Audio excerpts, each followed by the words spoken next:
Hey guys, it's Roy here and welcome back to the channel, and in today's video I'm going to talk about how I build my last computers, which basically using old parts just with a new CPU, new motherboard, and new RAM and a new cases.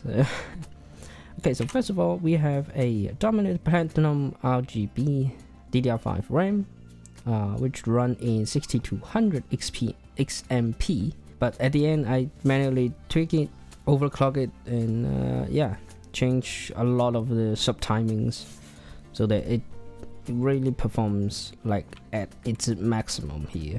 The motherboard is the Z690i Unify from MSI, which is a great motherboard. CPU is 12700K with the Thermalright bending correct frame, which helps a lot in temperatures and for long-term use. For cooling, we use the Fan-Noctua NH-D15, which is a great air cooler.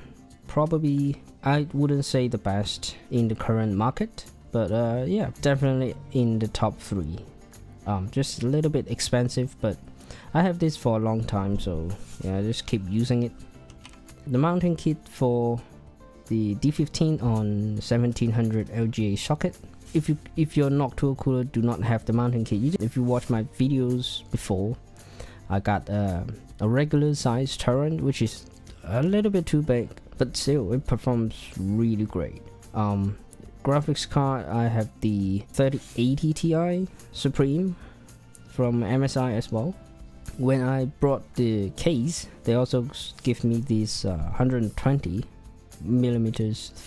case fan, which performs okay, I guess. Definitely not the best, but whatever.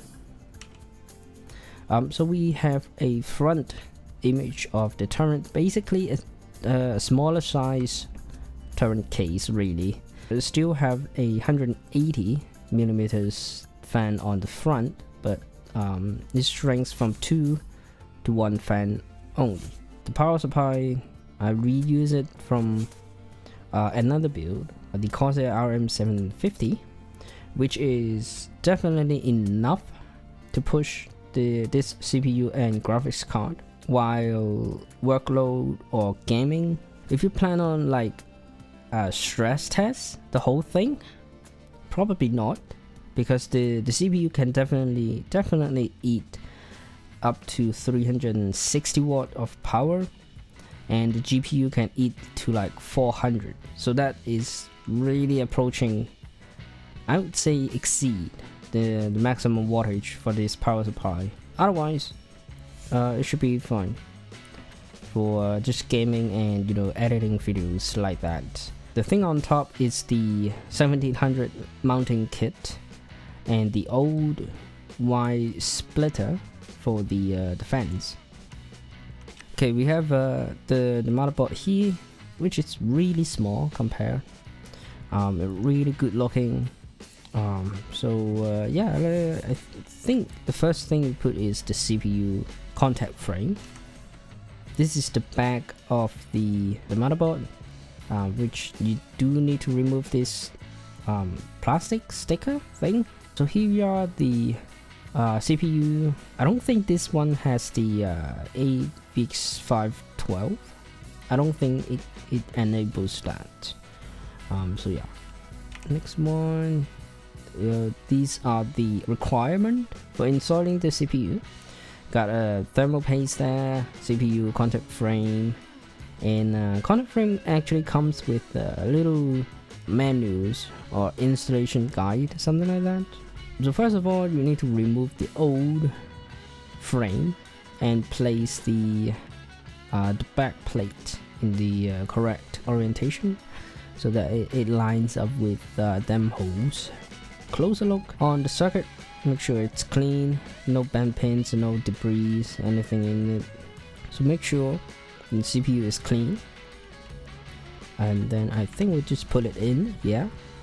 Here we are placing, not screwing down, just placing the contact frame just to measure, to get an estimation of the positions there, and then place the screws, not tighten, just place it, gently screwing them down. The thing you need to be cautious about is not over tightened the screws, and you try to get even tight distribution on the whole frame, so that it don't put a lot of pressure on just one side of the CPU there. So once you tighten down the CPU, you need to prepare the cooler socket frame. So here it is, the Noctua upgrade socket that they sent. It's really neat. As you can see, it comes with a little box, and it's all like oriented nicely. Here is the menu. You can pause it if you want, if you really want to read things. Here's the back side, the cooler back plate. So you basically just place there, and then flip the board up.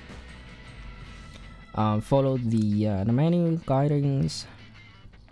I do find their orientation is wrong for my particular cooler. Maybe the newer D15 has the orientation change with how they connect to the frames. In this picture, I'm using orientation A, so that the cooler is like vertical, right? But at the end, I need to change it to orientation B to get what I want, which is the effect of orientation A, which is the cooler like vertically. I do think that is just a change in the D15 on the later models. Yeah, so this is the whole thing assembled. So we can now attach the cooler. I think I'll attach the RAM first.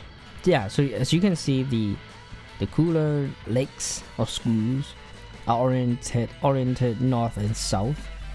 But yeah, you get what I mean. I need to change that back. It really doesn't matter, but yeah.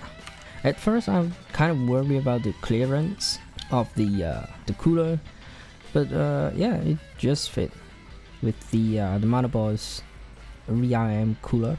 So that's neat. You can see this tiny gap in between the cooler and the RAM heatsink. So next up, we install the RAM, which you can see the details here. Okay, so we installed RAM, just fit under the heatsink there. Actually, quite a bit of clearance there.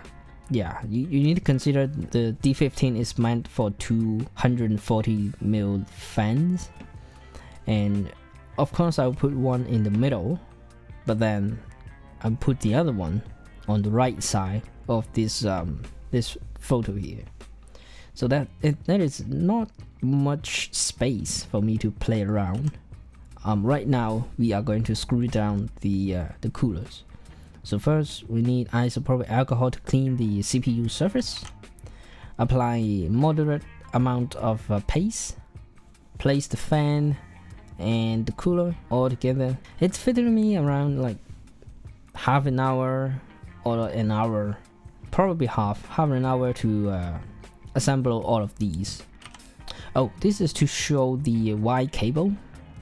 The two CPU fan running off of the single fan header, so that's why we need the Y cable to connect both of them, and I just tuck in the wire below the cooler there, as you can see here.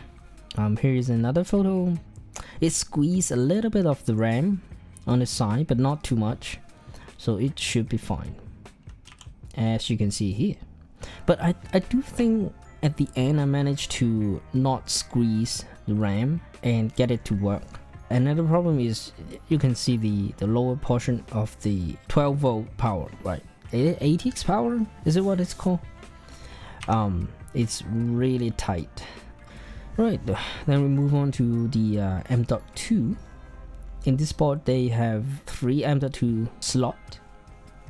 Right now you are looking at 2 on this plate here. These are 2 sides, and each side have 1 M.2 slot. At the right there, they have a connector to plug in to another header right next to the RAM there, you can see, and that way the two M.2 is connected. I'm using these as an 750 from WD, and it comes with its own heatsink, and I really don't want to remove it because I'm too lazy. These photos are showing the awkward angle that I need to go to screw down the M.2 plate. So I would definitely recommend you install the M.2 first before you install the cooler. Here are another screw at the very back on the plate there. I can't remember if I screwed that or not. Probably not. I just left it hanging, I think.